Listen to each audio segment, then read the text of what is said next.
Ijoolleen dubaraa 17 hanga 18 ta'an kanneen qomatti quraana haffazan hundaaf badhaasa addaa fi biyya keenyatti baay'ee hin baratamne kan badhaafamanii taatee addaa guyyaa kaleessa magaalaa Jimmaa ganda Saxoo Samarootti taateen dinqisiisaa fi seenaa keessatti qabxiin adda ta'e tokko uumameera.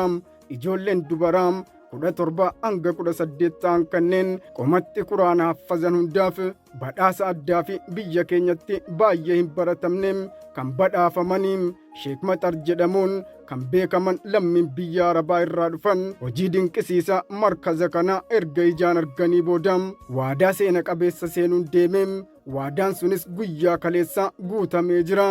Waadaan sunis ijoollee quraana haffazanii eebbifaman kana hundumaaf warshaa warqiin itti bocamutti maqaa shamarran kanneen hundaan adda baasuun maqaa isaanii irratti dalagsiisuun guyyaa kaleessaa hunda isaaniitiif warqii uffisanii jiru.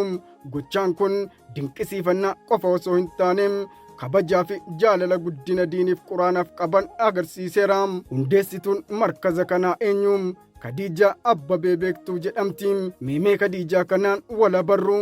Khadijaan eenyunni? Khadijaan kanaan dura hordoftuu amantaa bira kan turte yoo ta'u waggaa 20 dura gara ifa islaamummaatti makamte. Akkuma ifa islaamummaa seenteen onnee imaanaa jabeeffatteen quraanaa fi kitaabota amantii gadi fageenya barachuuf qorachuun hojii ishee kan jalqabaa goote. Mana ofii gadi lakkisuun beekumsa ishee of biratti hin hambifne. Of qofaaf hin jiraadhu, hawaasa musliimaa tajaajiluun qaba jettee murteessitee itti seentee mooraa fi mana jireenya ishee gadi lakkisuun markaza gochuun hundeessitee haadholiin shamarranii fi ijoollee shamarranii dhibbaan lakkaaman tola barsiisuu eegaltee.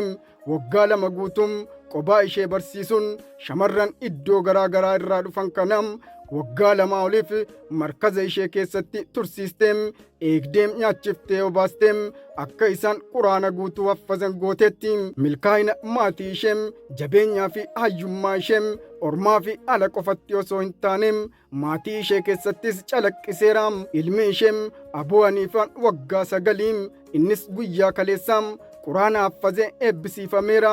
Intalli ishee ammoo Asanaat jedhamti waggaa 12. Isheen ammoo kitaaba Ani Eenyu jedhu barreessitee waltajjii kana irratti guyyaa kaleessaa eebbisiiftee jirti.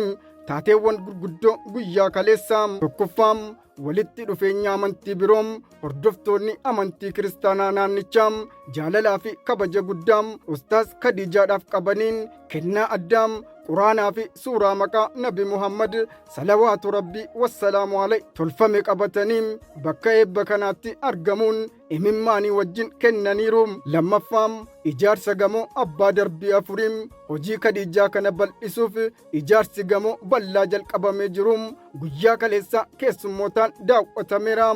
Sadaffaa ulamoota argaman sagantaa raajii hedduu qabu kanaan calaqqise kana irratti ulamoonni fi beektonni gurguddoon biyya keenya kanneen akka Haji Hamzaa Muhammad Nuur, Dr. Muhammad Hussein, Ustaaz Ahmad Jabal, Ustaaz Yaasin Nuurum, Ustaaz Muhammad Farajii fi kan kana fakkaatan irratti argamaniiru. Maasha Allah, Rabbiin jeezaa Khadijaa guyyaa borii jannataan badhaasu. Rabbiin kan akka Khadijaa kana nuuf baay'isu. Khadijaan dhugumaan Khadijaadha.